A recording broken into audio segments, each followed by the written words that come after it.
Gasket scraping, while very boring and time consuming, is very important. Scrape the gasket, scrape the gasket.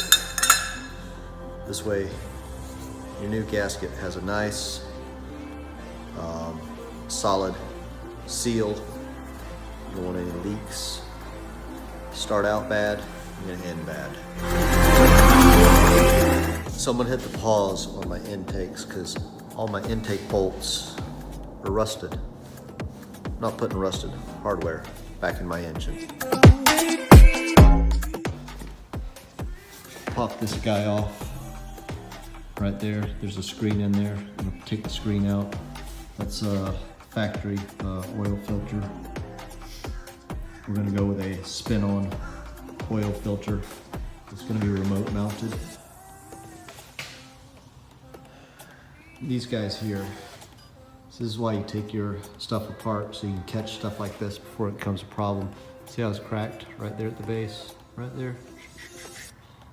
Cracked. Cracked on the top and the bottom, both sides. This side's a little bit worse for wear. The mechanics side of it, it's interesting, but mostly I just want to get out there and interview the Florida man and see if FLA means more than just Florida. This is the oil filter for these older engines, and yeah, that's it. And inside that housing is a screen. There it is. And as you see, there is buildup in there.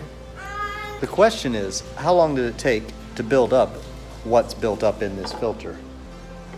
This is what it is whenever you take over somebody else's project, somebody else's boat, somebody else's engine, somebody else's anything, really. How long has this been building up? I don't know.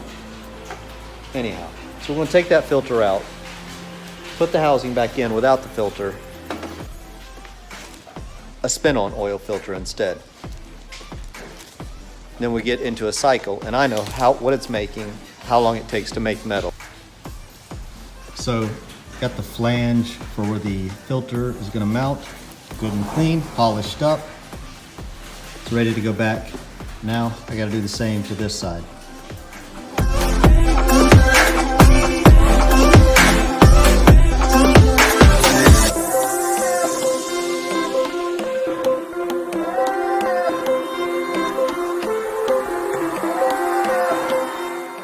So, got it all polished up, nice, shiny, ready to put back together.